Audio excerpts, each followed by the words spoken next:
sunsets, when you look at it, have extraordinary splendor.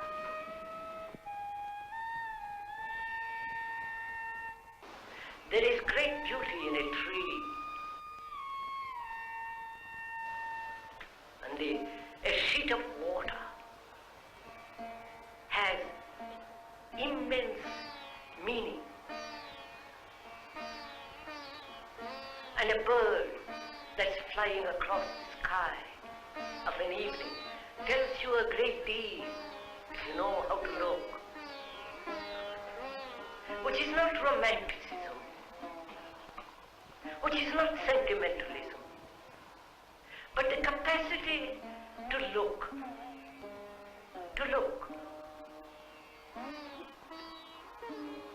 and not immediately translate it into poem, into some romantic gesture, but to merely to observe with quiet beatitude and affection.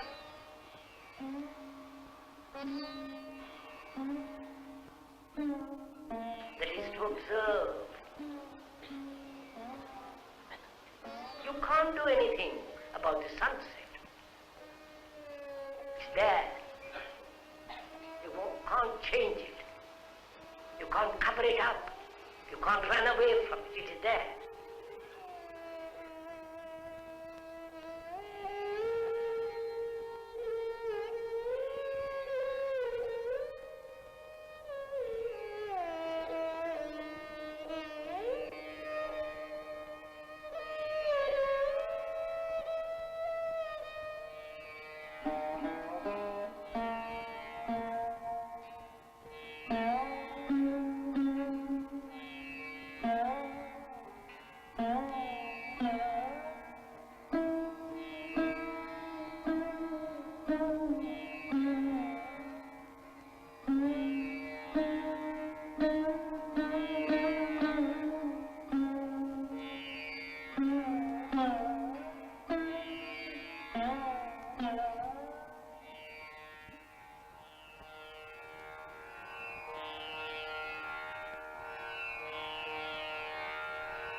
Jiddu Krishnamurti was born at Madanapalli, a small rural town in Andhra Pradesh.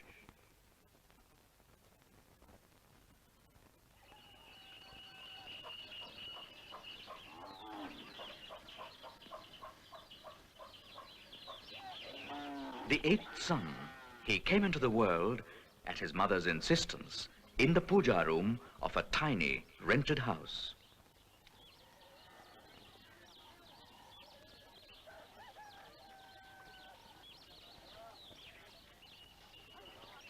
His parents, Narayanaya and Sanjeevamma, were Telugu-speaking Brahmins.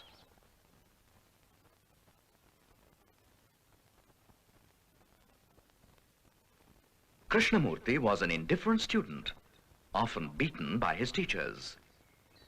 And he grew up to be a dreamy child, in the habit of taking long walks up a distant hill to the lone temple standing at the top.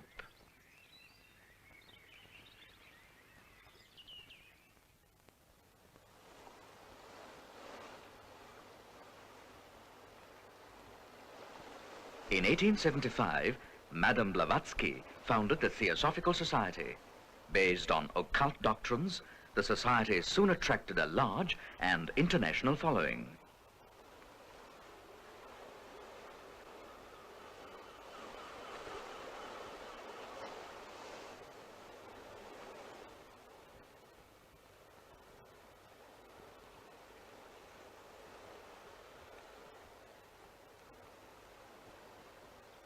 its headquarters were moved to Adyar at Madras. And here, amid beautiful surroundings, the Theosophists awaited the coming of the world teacher.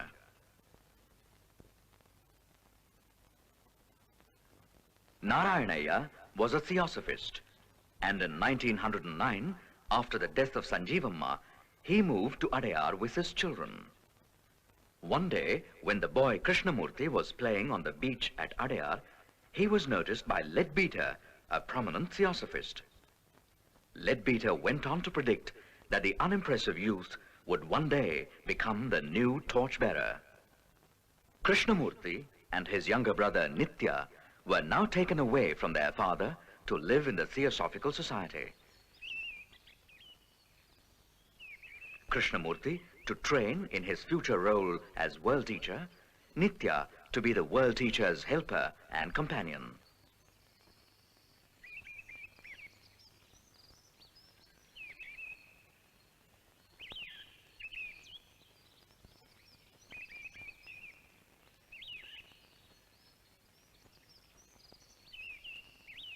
A new organization, the Order of the Star, was also set up to prepare the way for the coming of the world teacher.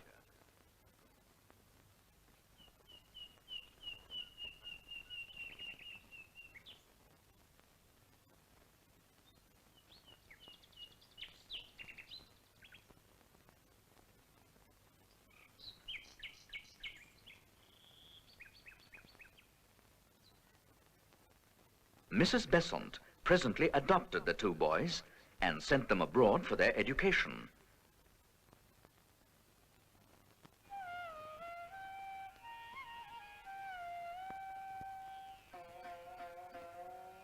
Thrust into elegant society, they traveled between London, Paris, and California.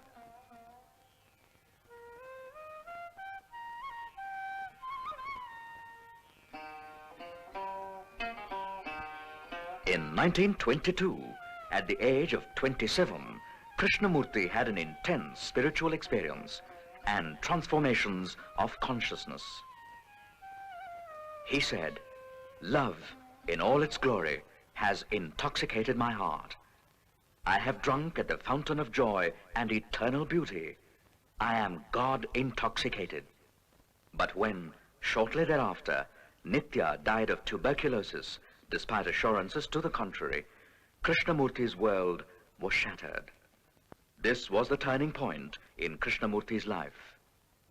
At the Star Camp, held at Omen on August the 3rd, 1929, in the presence of Mrs. Besant and thousands of other members, Krishnamurti deserved the star.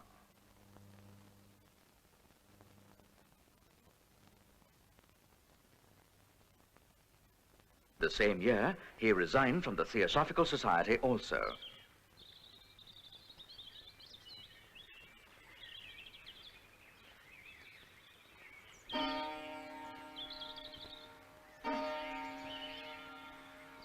Krishnamurti said, "I maintain that truth is a pathless land, and you cannot approach it by any path whatsoever, by any religion, by any sect. Truth, being limitless, unconditioned, unapproachable, it cannot be organized. If you do, it becomes a creed, a sect, a religion to be imposed on others.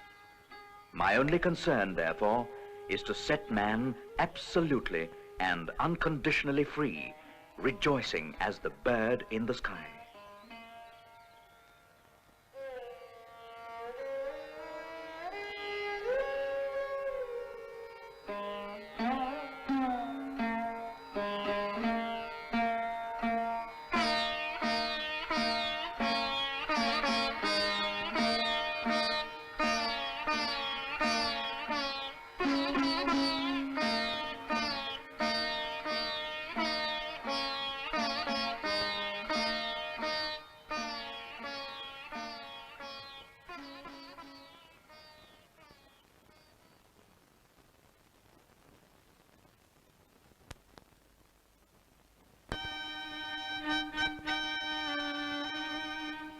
The Krishnamurti Foundation was formed based on this insight.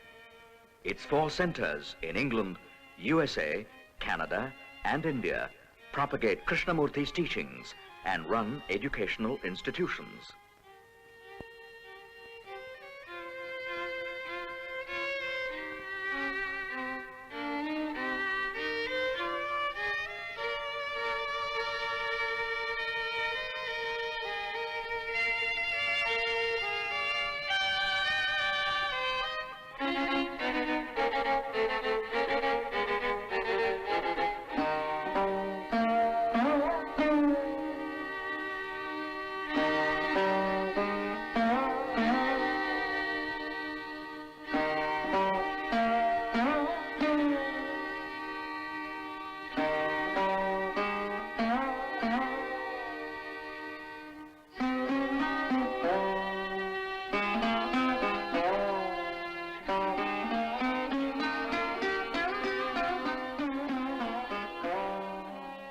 Krishnamurti is above and away from all the possessions of the foundation.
So this evening,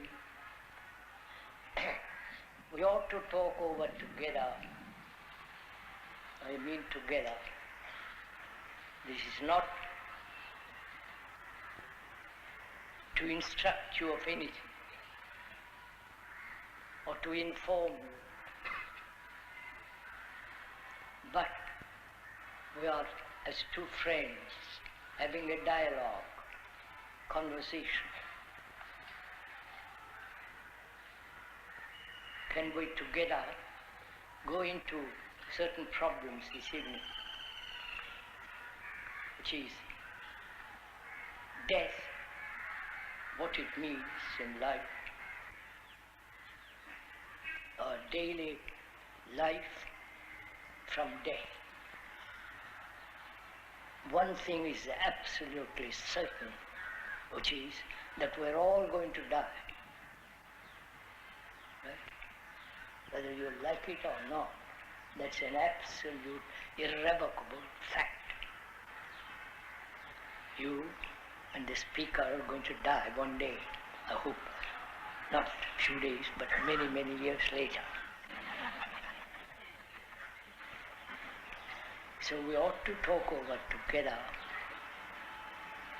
as two friends, not agreeing or disagreeing, but look at it all, the living and the dying. What is living?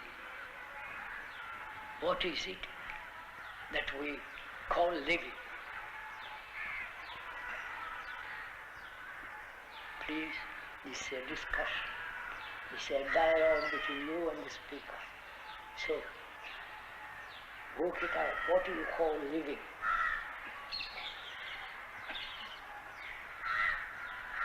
Is living this constant struggle, constant conflict, seeking power, status, position, and not be perhaps being able to get it, and living in constant battle with oneself. And the living is what we call anxiety, attachments, right? The living is going to the office, whether it is the highest ministers of this country or the lowest clerk, going to the office every day for 60 years or 50 years of your life, from 9 to 5, being insulted, pushed around, right? Unless you are the top executives. That's what we call also life. The responsibility of earning livelihood with money to support your wife and children and educate them. And the education is pretty rotten, as it is in this country, and elsewhere too. They are merely emphasizing, memorizing, right? And making them into machines. You are programming them to be mathematicians, to be engineers, to be scientists, right, and so on. They offer a means of livelihood, and so you spend 8 hours of the day for the rest of your life, and then retire to die.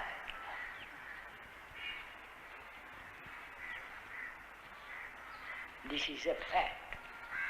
Seeking God, seeking peace, seeking some kind of shelter, some kind of way of living that is not so utterly shallow, empty.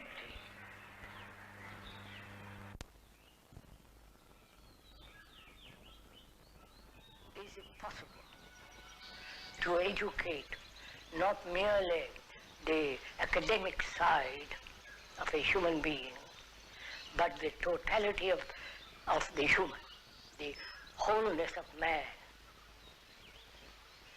The wholeness of man being not only the technological academic side, the functional side, but also the psychological nature of man. We seem to neglect entirely the inward, the psychological nature of man and its structure. So, proper kind of education is the cultivation of the wholeness of man, including the psychological as well as physiological and so on, the entirety of man, neglecting neither the one nor the other, nor emphasizing the one or the other. so that a human being grows up harmoniously without any conflict, inward conflict or outward conflict. And this seems to me necessary in a world that's going more and more crazy, more and more immoral. So is it possible to create such a school? Not by a few of us, but all of us together. Those who are interested in school may not have their children here, but to be concerned with the total development of man. When did it start raining? What would you say? When did it start raining? This is an interesting question related to what we've been doing in science. Is it possible How is rain formed? to teach any academic subject without any kind of persuasion, pressure, There were no compulsion So what formed it to water exist? in teaching any particular subject Not in a small quantity. It existed as or steam or as water. self-revealing Then what was happening to the earth all along? awareness It was cooling down. And as it cooled down, what happened? requires attention. Is there a way without persuasion, It condensed. without compulsion, without any pressure to bring about this attention, so that when there is this attention, each one of us listens to the other completely.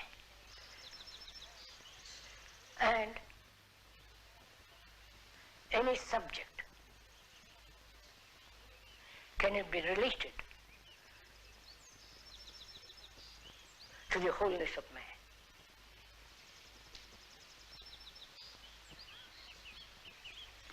History is not about kings and wars and conquering others and lands and so on. Not only that, but history is the story of mankind.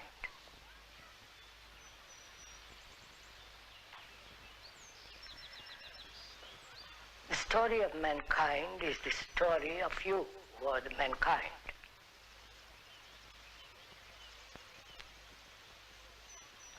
In studying history, you are studying actually yourself, because you are the representative of all mankind, not Canadian, not an American or Russian or Englishman. You are the world. So when you are teaching or informing another about history, you are actually studying yourself. And so you can relate history to the person who is studying it. And so there is greater integration, greater perception into the whole structure and nature of oneself.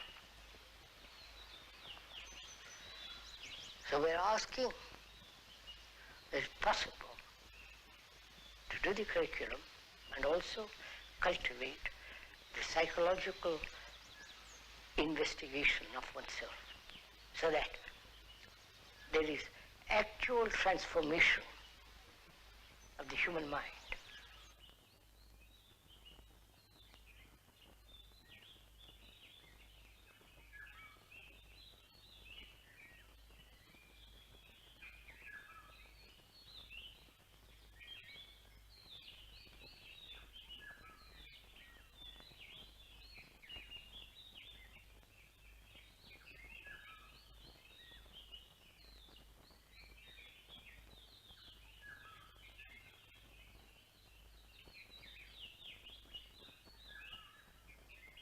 What we mean by continuity is all the memories which we have collected, all the beliefs, all the experiences, the pain, the sorrow, the loneliness, the despair, all that we want it to continue, because we want to continue the meal. Everybody longs for this continuity, which is continuity as security. And if there is death, is that the end of everything?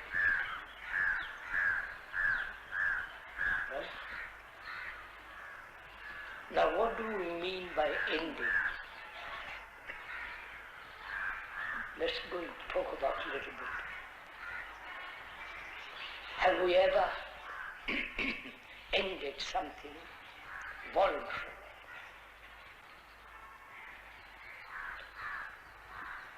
Your anger, your jealousy, your aggression.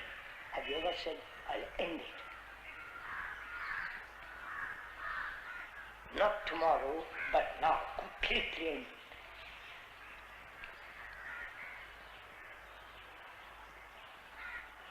But our brains are conditioned to the idea of gradation, gradualness.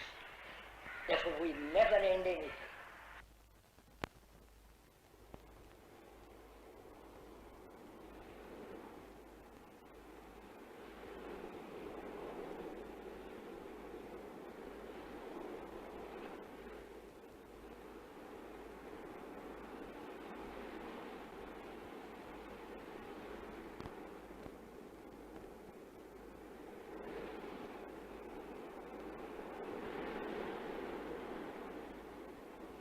Far end of one's life. We cling to what is known. Death is unknown. And we rather live with all the turmoil we have, all the misery, the confusion, and the longings. We will rather have that which we call life, living, and avoid death as far as possible, right? At the end of everything. And now we are asking you as a friend, can you live with death while living? You understand my question? That is, when I die, not only the organism is cremated or buried or whatever that his friends do to him as when he dies, and that is the end of everything, though we may want a continuity next life, but that's the actuality of the end.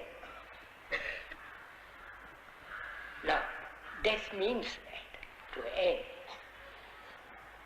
Right? Can you live with death and together, life and death together?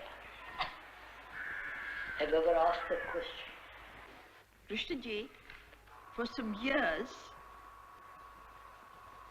you have been speaking of the need for a new mind, a culture which will be able to deal with the problems which we face not only in this country but in the world. Problems of growing cruelty, increasing violence, tremendous callousness, a disregard for human life, and a growing distance between the human being and the sacred dimension. If we go in this direction, annihilation seems inevitable. But how is this new mind, this new culture, to come about?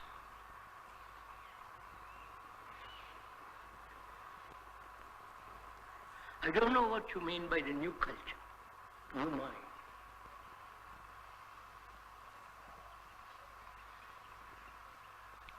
Biologically, and also psychologically, human beings have traveled a long distance, 40, 50, 100,000 years.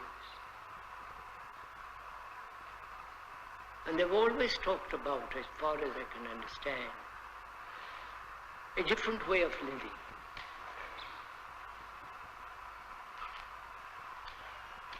And apparently, in the 20th century, we seem to have forgotten all that altogether.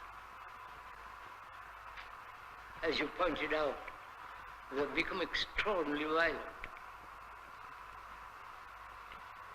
brutal, cruel, barbarous, if I can use that word. And out of this present soil, a new culture cannot possibly arise. We must move out of this soil. You can't have a marvelous, tender plant with constant wind, snowstorms, and without water. It can't live. So it seems to me, not only in this country, but all over the world, the spreading of violence, political corruption, and other forms of corruption, and the constant threat of war cannot possibly produce a new culture.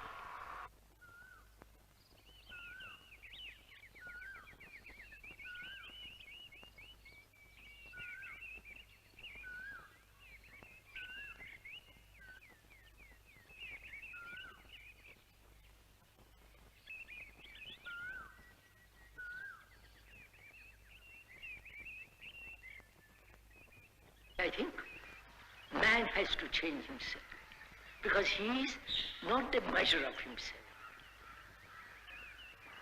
but he has to be completely aware of what he is, actually, not theoretical.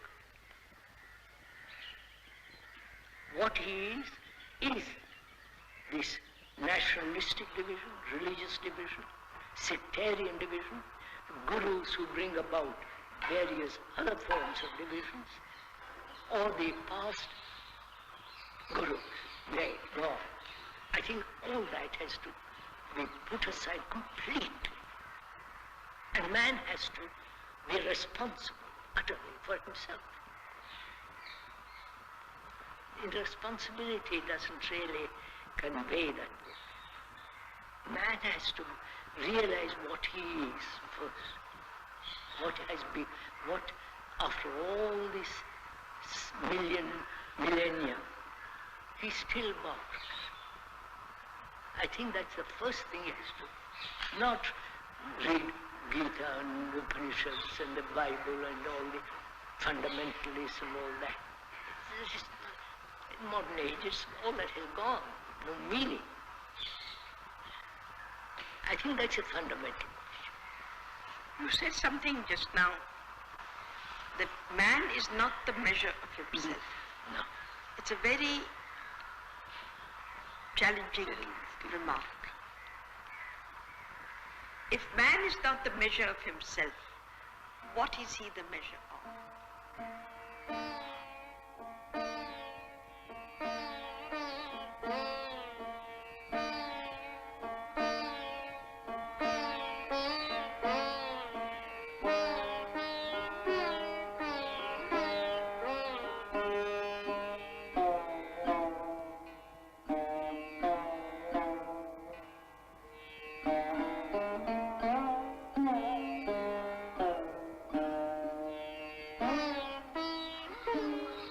You see, Pupulji, you raised a question, Pupulji.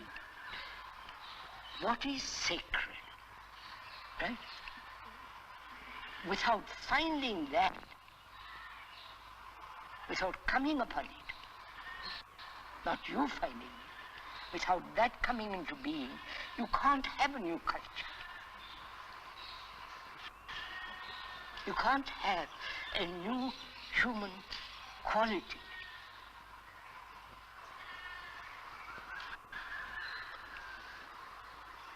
And obviously, that which is sacred is not in any temple. Right? Yes. In any mosque, in any church. And no guru, none of them cannot talk about it. If they had it, it would be something so enormous. You can't turn it down and give it little bits of it to people. I don't know if you understand what I'm saying.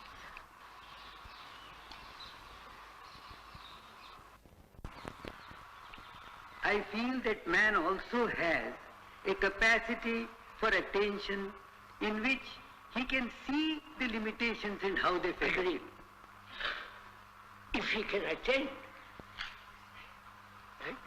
If he attends completely, which means with all his nerves, with all his heightened senses, not destroying the senses, as the religions throughout the world advocate, with all the senses awake.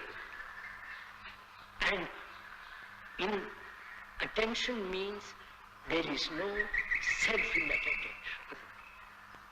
That's all. If he has that, which is not within the structure of the brain, but it is there in man. No, it is there. When you have that attention, you enter. Not you enter. There is that which is beyond the brain. You may not accept this. Quite, you should. One must be skeptical about it. The brain has immense capacity. Yes. There is no question. And that brain is limited by our psychological activity. And the mind, to me, from K, is something totally outside the brain. This you don't have to accept it, but you can at least look at it. Yes. You can observe it, you can question it. But when we talk of the ground just now, we are talking of the ground as the brain. As the brain. Is that, I don't know if Mr. I do, sir, I do. Accept it. What? That by ground we mean the brain. Yes. Can the brain, which has been conditioned, there is no question, linguistically, religiously, politically, geographically, climatically, and the division of nations, religions, is the brain in itself is fragmented. And the brain has become fragmented through the activity of thought. The activity of thought is in itself limited because experience, knowledge, and so on. I won't go into all this. So the brain is the center now of man. He knows nothing about the other, mind, but within this brain we are trying to solve all our problems. Right? Yes. And we hope from this ground of the brain, if I can use such a word, we hope to bring about a new culture.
Krishnamurti is regarded by thousands as one of the great teachers of all times.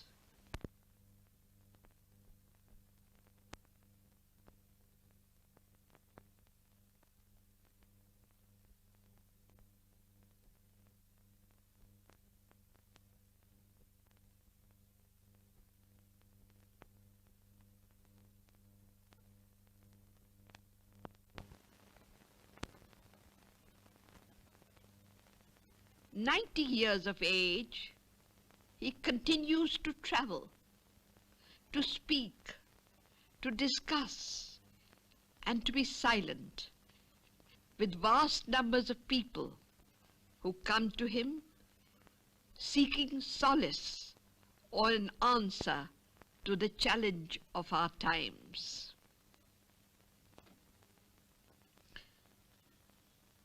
Krishnamurti's teaching is difficult to summarize. Based on a vast, unitary perception of humanity and all life, he demands a life of correctness, a life free of self-centered activity, and an integral perception which alone frees man from duality and the bondage of time. As the end of his journey approaches, he probes into beginnings, into that which lies beyond ending, into the unmanifest, which is the source of all creation. Because man, throughout the ages, has searched for something beyond time, something that is incorruptible, something beyond all experience, beyond all knowledge. So he said, there must be somewhere something that is not perishable, that's incorruptible, that's timeless, eternal. That seed has been sown in man from time immemorial. You understand, sir? And we have got that seed moving all through mankind. And we have never opened or looked at that seed. We have said what that seed should be. You understand what I'm saying? For God's sake, move, sir. We never said, this thing which man has started from time immemorial, I wonder if it can ever flower, grow. You understand my question, sir? That is meditation, where there is no conflict, where there is affection, care, not your children, care for the world around you, care for your woman, for your man, so that there is no domination of each other, no exploitation of each other. If that isn't laid down as a foundation, you can't move. What you're trying to do, you neglect all that and try to find some God somewhere. If you don't begin there, what you'll end up is an illusion. Meditation can never be conscious, can never be thought out, premeditated.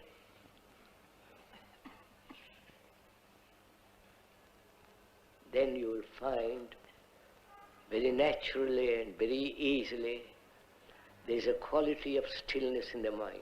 It is only that enormous sense of stillness and silence.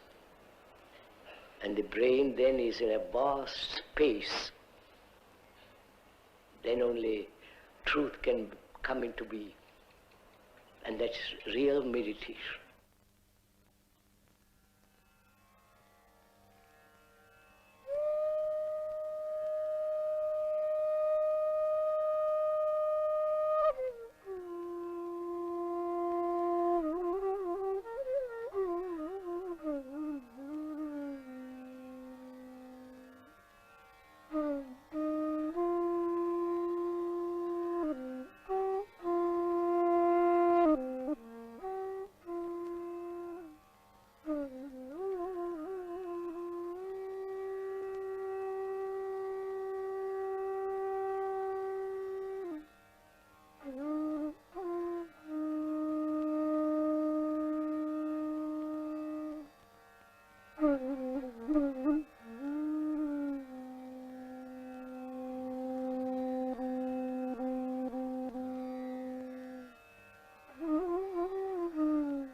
Why do you do what you do, giving talks everywhere?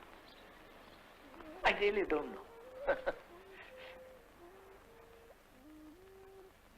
It isn't a habit. It isn't something which I've fallen into and I do it because I have nothing else to do. I've been doing this for 45 years and more. Not that I'm proud of it, I'm just repeating the fact. And I also have stopped talking to see if I depend on the audience and, all that business. And I say, if I stop talking, it's all right. If I don't talk or talk, it's the same.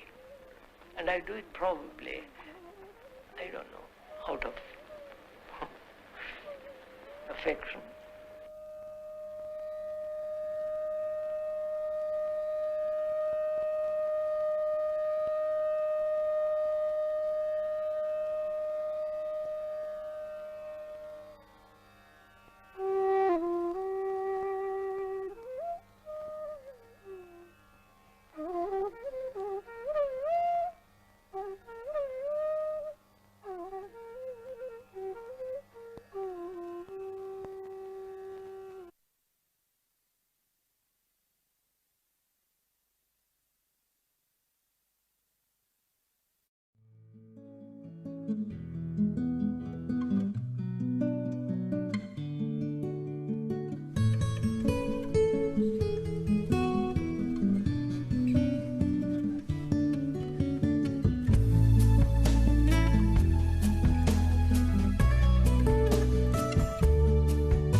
The one that makes me laugh, he said, and threw his arms around my neck.